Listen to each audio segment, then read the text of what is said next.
नमस्कार, सुबह 10 बजे के समाचारों में आपका स्वागत है। आपके साथ मैं हूं पूजा पांडे। सबसे पहले देख लेते हैं आज की हेडलाइंस। संविधान निर्माता डॉक्टर भीमराव अंबेडकर जी का परिनिर्वाण दिवस आज प्रदेश में गोष्ठियों और कार्यक्रमों के माध्यम से उनके कृतित्व पर डाला जा रहा प्रकाश।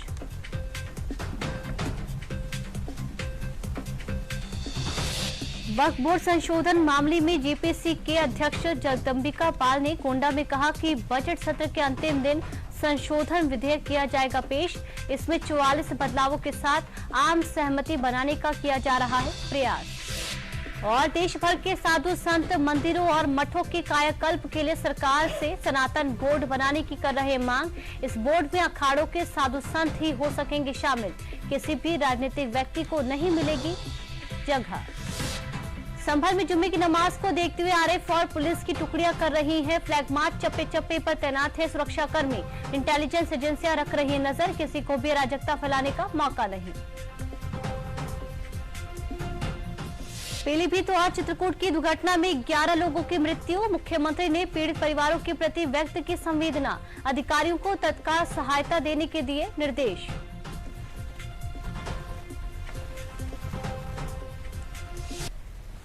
और अब समाचार विस्तार से देख लेते हैं। बाबा साहब भीमराव अंबेडकर का आज महापरिनिर्वाण दिवस है। भारतीय जनता पार्टी अंबेडकर जी के परिनिर्वाण दिवस पर प्रदेश के सभी बूथों पर कार्यक्रमों के माध्यम से श्रद्धांजलि अर्पित करेगी। प्रत्येक बूथ पर संविधान की प्रस्तावना का वाचन होगा। गोष्ठियों के माध्यम से राष्ट्र नव निर्माण में डॉक्टर भीमराव अंबेडकर के योगदान पर चर्चा की जाएगी।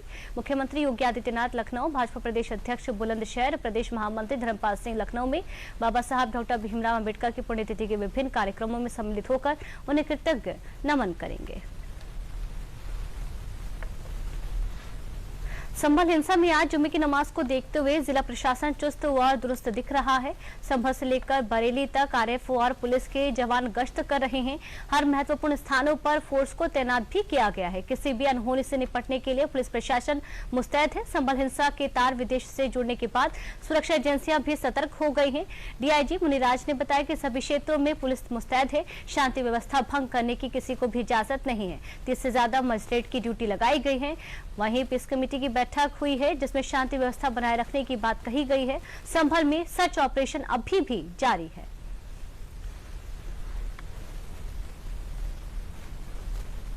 आज संभल आया है और संभल आते हुए सभी हमारा आरएएफ और आरआरएफ और हम एसपी और डीएम संभल के साथ हम लोगों ने फ्लैग मार्च कराया। पूरी इलाका का एक बार पूरी एक और आज के दिन में क्या स्थिति है उसके बारे में एक फर्स्ट हैंड इन्फॉर्मेशन हम लोगों ने पैदल गश्त करते हुए देखा। पूरी जनपद संभल शांत है, कोई दिक्कत नहीं है। फिर भी ऐसे प्रिकॉशनरी मेजर हम लोगों ने ऑलरेडी यहाँ पे कई कंपनी पीएससी और आरएएफ और आरआरएफ डिप्लॉय करके रखा है। इसके अलावा बैरिकेडिंग ड्यूटी भी लगी है और रूट आउट ड्यूटी भी कल लगेगी। और कल सुबह का हम लोग ड्रोन के माध्यम से छतों पर निगरानी भी करेंगे और साथ साथ सिविल पुलिस मंडल का सिविल पुलिस भी यहाँ पे कल एक्स्ट्रा डिप्लॉय करेंगे। वो लगातार हम मॉनिटरिंग करते रहेंगे। इसके लिए पूरी मंडल पर भी हमारा बाकी जनपद में मुरादाबाद, बिजनौर, रामपुर और हमरोगा में भी सेक्टर स्कीम लागू हुए कल का मद्देनजर रखते हुए और सभी जगह पूरी मंडल में भी शांति से निकलेगी। हमने 30 मजिस्ट्रेट लगाए हैं और उसके साथ साथ पीस कमेटी की मीटिंग भी कर रहे हैं। सभी जितने भी मस्जिदें हैं उनके जो प्रमुख हैं उन सभी से हमारी बात हुई है। तो पीस कमेटी की मीटिंग के बाद वो अपनी बाइट भी सोशल मीडिया पर जारी करेंगे और कल की जो जुम्मे की नमाज है वो शांति से अदा होगी और 3 लेयर सिक्योरिटी जो पिछले जुम्मे की नमाज को रही थी उतना ही सिक्योरिटी सिस्टम भी हमारा रहेगा। तो हम सतर्क हैं और संवेदनशील भी है आज के दिन स्थितियाँ, लेकिन सब कुछ नियंत्रण में है। और फर्रुखाबाद में प्रदेश सरकार के मंत्री राकेश सचान ने पत्रकारों से कहा कि उत्तर प्रदेश सरकार ने टेक्सटाइल के 22 क्षेत्रों में एसएमई पॉलिसी बनाई है। लोन देने की प्रक्रिया में पहली बार सरकार ने 15%, 20%, 25% कैपिटल सब्सिडी का प्रावधान रखा है। युवाओं के लिए 1 करोड़ के लोन में 25% कैपिटल सब्सिडी और 50% ब्याज में सब्सिडी का प्रावधान पहली बार योगी सरकार ने रखा है। देश में कोई ऐसी सरकार नहीं है जो ब्याज में 50% सब्सिडी दे रही हो। इसमें बड़ी संख्या में युवा आकर्षित हो रहे हैं। हम प्रधानमंत्री और मुख्यमंत्री रोजगार योजना के तहत युवाओं को रोजगार 50 लाख 25 लाख लोन दे रहे हैं। राहुल गांधी को लेकर संभल जाने से रोके जाने पर उन्होंने कहा कि वहां की कानून व्यवस्था को लेकर रोका गया। अखिलेश यादव के बयानों पर उन्होंने प्रतिक्रिया देते हुए कहा कि योगी सरकार में सबसे कम दंगे हुए हैं। उस पर भी अभी प्रदेश स्तर पर बैंक के अधिकारियों को बैठा कर मुख्यमंत्री जी ने हम सारे एमएसएमई के विभाग के अधिकारियों से बात की है कि कहीं पर भी अगर इस तरीके की कोई प्रॉब्लम आ रही तो जिले में हमारे जीएम डीआईसी भी हैं और वहाँ पर जिला जो अधिकारी हैं उनके उसमें उद्योग बंधु की भी बैठक होती है। जो यहाँ पर बैंक का अधिकारी रहता है उसके माध्यम से उन शिकायतों का निवारण हो सकता है। आजमगढ़ प्रदेश सरकार के पंचायती राज कैबिनेट मंत्री ओम प्रकाश राजभर ने आजमगढ़ के अतरौलिया तहसील के अतरेट गांव में जन चौपाल में लोगों की समस्याओं को सुनकर निस्तारण करने के आश्वासन दिया। मीडिया से बात करते हुए उन्होंने कहा कि हमारे पंचायती राज विभाग ने 2.5 वर्ष पहले जीरो पॉवर्टी लाइन योजना बनाई, जिसके तहत गाँव में 25 परिवार जो अब तक शिक्षा, स्वास्थ्य, राशन कार्ड, आवास, शौचालय, पेंशन और रास्ता आदि से वंचित हैं, उनका चयन 31 दिसंबर तक किया जाएगा। इस तरह 1 वर्ष में इस योजना के तहत 15 लाख परिवारों को एक साथ सभी आवश्यक सुविधाओं से जोड़ा जाएगा।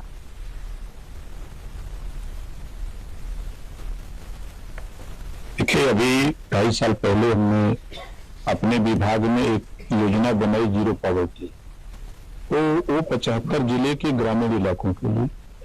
हमारे अंदर जो इसमें चीफ सेक्रेटरी हैं, कल हमारे यहाँ एसीएस थे हमारे, तो हम लोगों ने मिलकर के योजना बनाई कि हर गांव से 25 परिवार जो अब तक शिक्षा से, स्वास्थ्य से, आवास से, शौचालय से, पेंशन से, रास्ता से छूटा हुआ है, ऐसे 25 परिवार का चयन होगा उस स्कीम में और सारी सुविधा चयन दिसंबर 31 तक लास्ट है। 3 महीने में उसका काम चालू होगा, साल भर में काम पूरा होगा।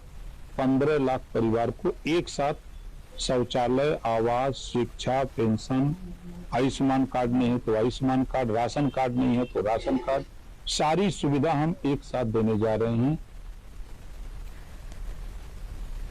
कैबिनेट मंत्री नंदगोपाल नंदी ने कहा कि समाजवादी पार्टी सनातन विरोधी है। अखिलेश सनातन के खिलाफ बोलकर वोट बैंक की राजनीति करते हैं, इनके डीएनए में ही सनातन को कोसना है। उन्होंने कहा कि समाजवादी पार्टी यूपी में समाप्त पार्टी होती जा रही है। अखिलेश यादव पर बोलते उन्होंने कहा कि उनके मन में हमेशा यही चलता है कि ऐसा क्या करे कि मुस्लिम समाज खुश हो जाए और हमारे परिवार चुनाव जीतता रहे। नंदी ने कहा कि 5 साल अखिलेश यादव ने मुख्यमंत्री रहते हुए सारा समय वीडियो गेम खेलते हुए बिता दिया है।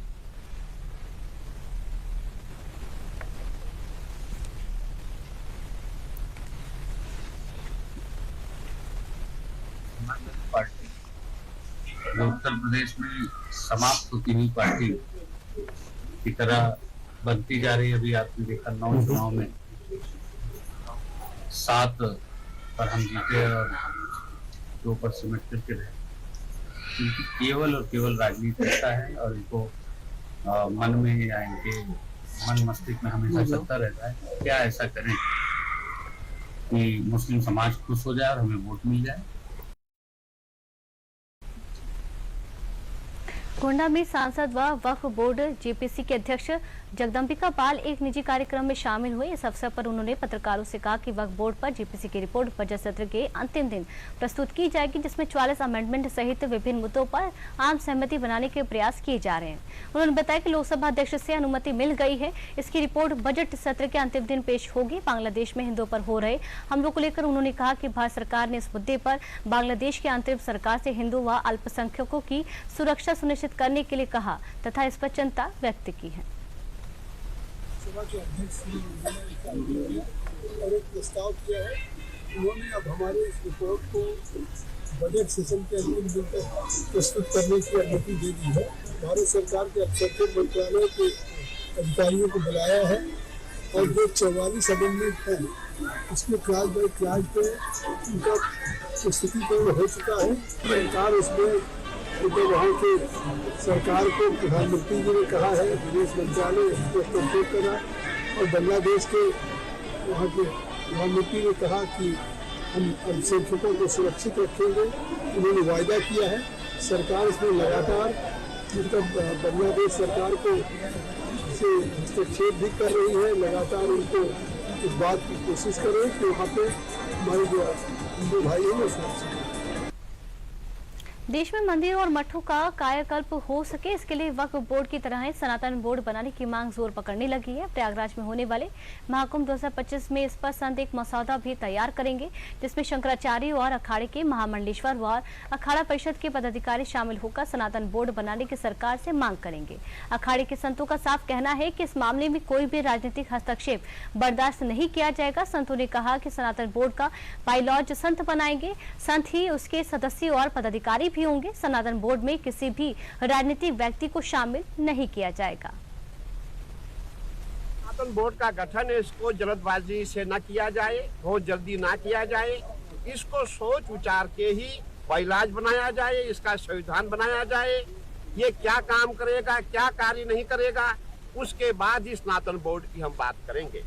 27 जनवरी को एक संत बड़ा सम्मेलन यहाँ किया जा रहा है, जिसमें 13 अखाड़े के संत महापुरुष रहेंगे। उसी पर चर्चा होगी कि इसका बाइलॉज कैसे बनाया जाए, और उसमें 13 अखाड़े के पदाधिकारी होंगे, महामंडलेश्वर होंगे, महंत श्री महंत होंगे और आचार्य पीठाधीश्वर होंगे, और अखाड़ा परिषद के अध्यक्ष सानिध्य में श्री रविन्द्र पुरी जी महाराज के सानिध्य में कार्यक्रम किया जाएगा इसी मेला क्षेत्र में। समाचारों में वक्त तो चला एक छोटे से ब्रेक का।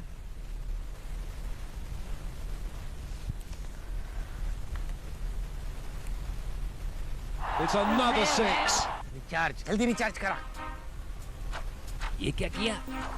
मैच तो गया। पेमेंट कैसे करेंगे? टोकनाइज कार्ड से। टोकन? हाँ, ऑनलाइन पेमेंट के लिए आरबीआई लाए हैं टोकनाइजेशन। एक बार कार्ड डिटेल्स OTP CVV डालकर टोकन जनरेट कीजिए, कार्ड भी सुरक्षित और बार बार डिटेल्स भरने की नो झंझट। वही सुविधा अधिक सुरक्षित। ऑलराउंडर। वो की मैं आरबीआई कहता है कि जानकार बनिए, सतर्क रहिए।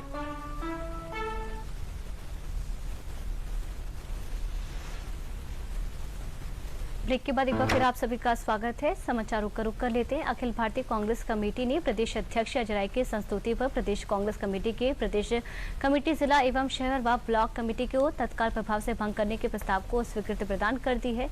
कांग्रेस महासचिव KC वेणुगोपाल ने इस आशय का पत्र जारी कर जानकारी उपलब्ध कराई है। प्रदेश से लेकर ब्लॉक कमेटी तक सभी कमेटियों को भंग करने के पीछे कांग्रेस नए लोगों का चयन कर सकती है, जो पार्टी को निकट भविष्य में मजबूती प्रदान कर सके। 2027 के चुनाव को लेकर कांग्रेस संगठन में बदलाव भी किया जा रहा है।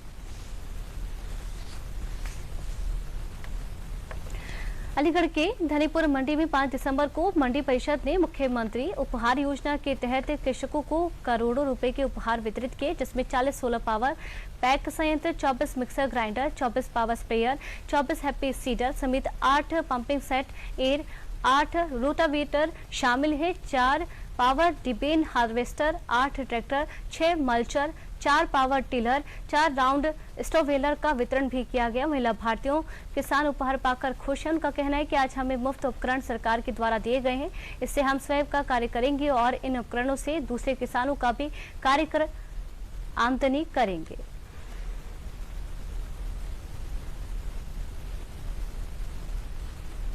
कृषक उपहार योजना के तहत विभिन्न प्रकार के उपकरणों का यहाँ पे वितरण हो रहा है, क्योंकि जो बड़ा वाहन है ट्रैक्टर, वो सेंट्रलाइज्ड तौर पे उसका वितरण कार्यक्रम संपन्न किया जाएगा।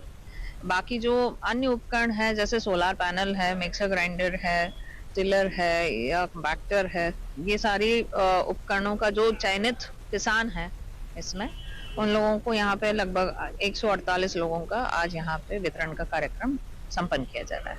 मुख्यमंत्री कल्याणकारी योजना के अंतर्गत जो विगत वर्ष में ड्रा किया गया था, उससे संबंधित पुरस्कार जो है 148 किसानों को हम लोग वितरित करने जा रहे हैं।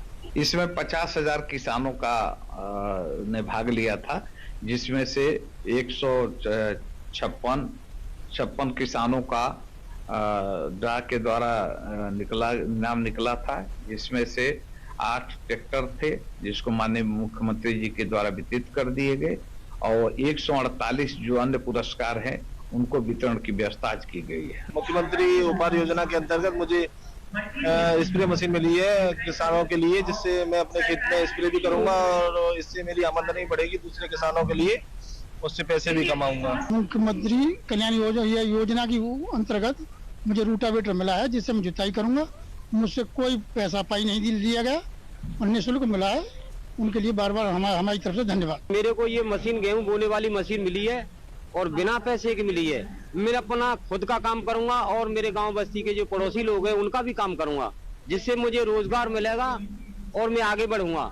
मुझे धन्यवाद देता हूं उस मुख्यमंत्री जी को, बिना पैसे के और हमारा ये रोजगार धंधा आगे बढ़ाया, जो कि हम खेती में काम करने से आगे और बढ़ जाएंगे। सोनभद्र जिले के विभिन्न 63 धान क्रय केंद्रों पर धान की खरीद में तेजी देखने को मिल रही है। मौसम साफ होने के कारण क्रय केंद्रों पर किसान समय से पहुंचकर अपने धान का विक्रय कर रहे हैं, बल्कि 48 घंटों के भीतर अपना भुगतान भी प्राप्त कर रहे हैं। उप क्षेत्रीय विपणन अधिकारी अमित चौधरी ने बताया कि शासन द्वारा जिले को 1,05,000 मैट्रिक टन का लक्ष्य दिया गया, जिसके क्रम में 63 क्रय केंद्रों के माध्यम से अभी तक 15,000 मैट्रिक टन से भी ज्यादा खरीद की जा चुकी है और किसानों को उनका भुगतान भी किया जा चुका है। किसानों को क्रय केंद्रों पर बिल्कुल ही प्रतीक्षा नहीं करनी पड़ रही है और 48 घंटे के भीतर उनके खाते में भुगतान भी कर दिया जा रहा है।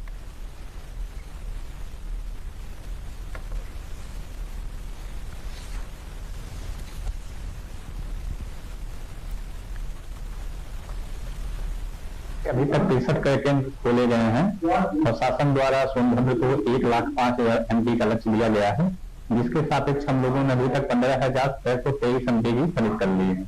अभी तक हम लोगों ने 77% सारा जितनी भी खरीद हुई 77% भुगतान हो चुका है। बाकी प्रक्रिया में है, वो भी 1-2 दिन के अंदर क्लियर हो जाएगा। 48 घंटे में सभी किसानों का पेमेंट पहुंच जा रहा है। कार्डियोलॉजिकल सोसाइटी ऑफ इंडिया के इंदिरा गांधी प्रतिष्ठान में चल रहे 4 दिवसीय वार्षिक सम्मेलन में आज देश विदेश के कई वरिष्ठ हृदय रोग विशेषज्ञों ने हृदय की बीमारियों पर व्याख्यान दिए।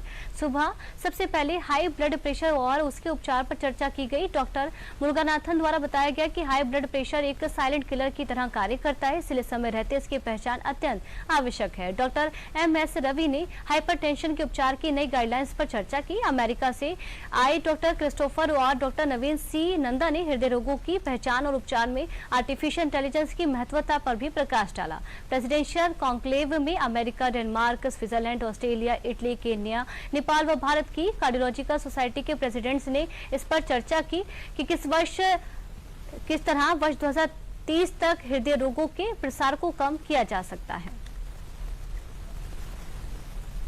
से जो सबसे बड़ा इम्पोर्टेंट है, हर इंसान को प्रिवेंशन की जानकारी होना चाहिए, अवेयरनेस होना चाहिए कि रोज व्यायाम करना है और मानसिक तनाव से दूर रहना चाहिए और सही खाना खाना चाहिए, सही समय, सही टाइम पर, सही डोज, सही एनवायरनमेंट एंड नेचुरल फूड।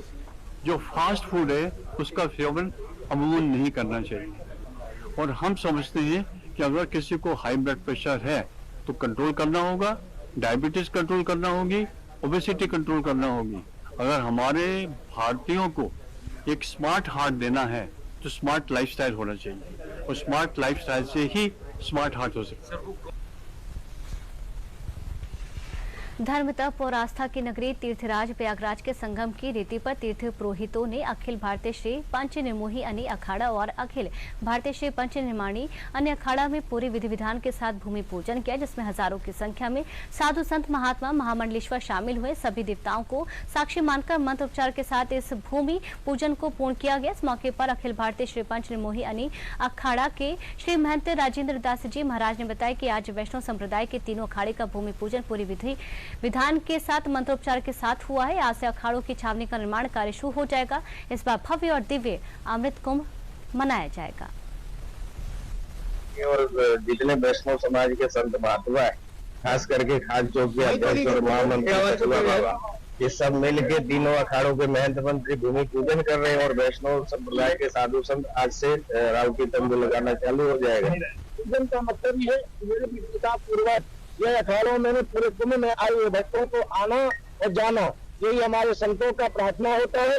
और अखाड़े हमेशा विश्व की कामना के लिए और रक्षा के लिए खड़े रहे हैं। उसी द्वारा हमारे अखाड़ों के द्वारा जो आचार्य महामंडलेश्वर है और जगत गुरु द्वाराचार्य है, सबको अखाड़े के द्वारा उनको भूमि दी जाएगी, उनको साथ सम्मान बसाया जाएगा।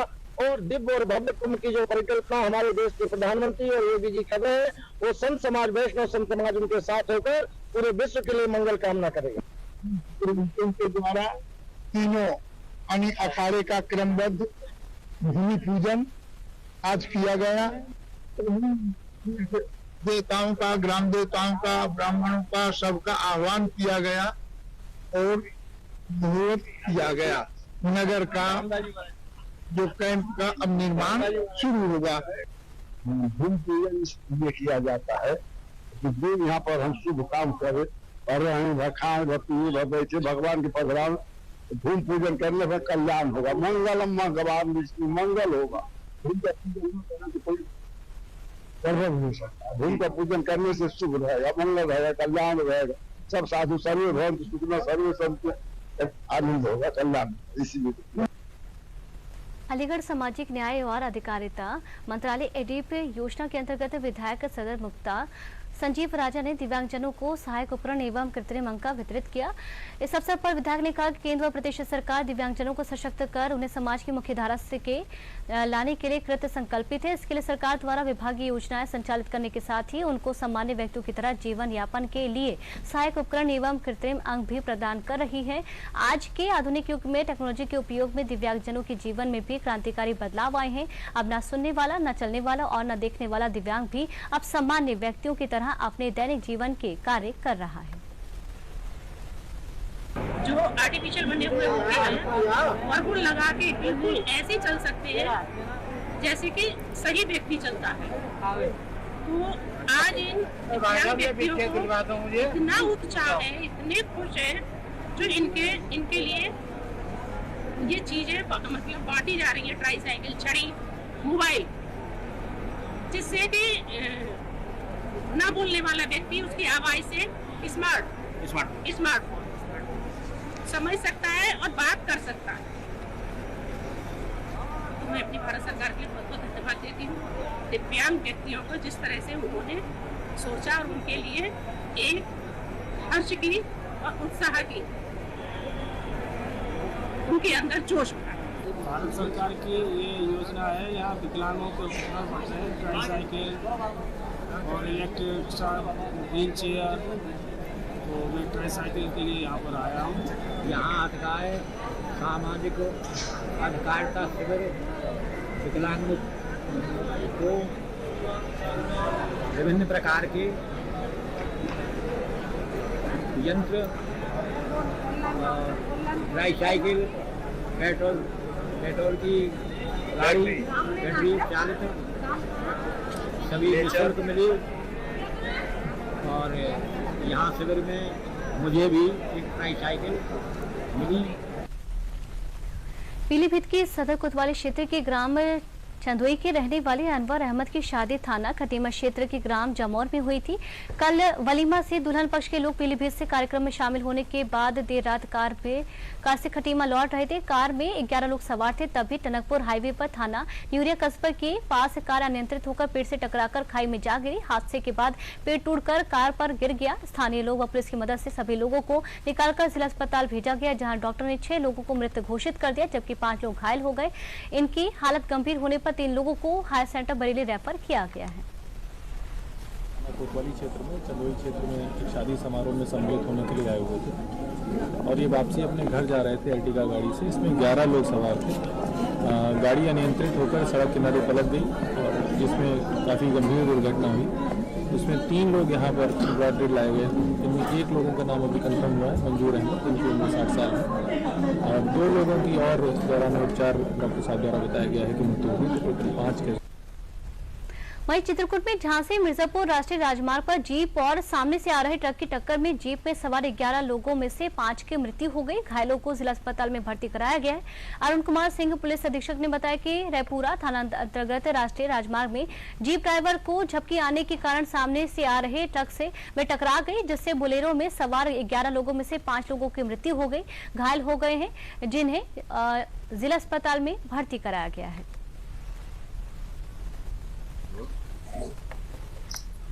एक ट्रक में बोलेरो की टक्कर हो गई।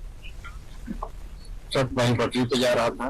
बोलेरो सवार लोग प्रयागराज में परिवार के किसी सदस्य की अस्थियां विसर्जित करके आ रहे थे।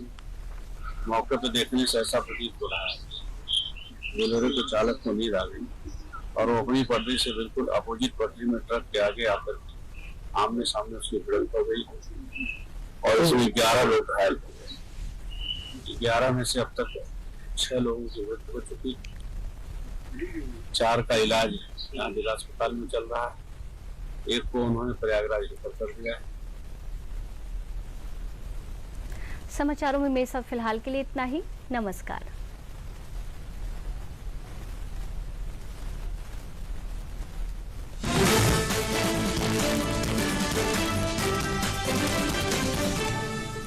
सर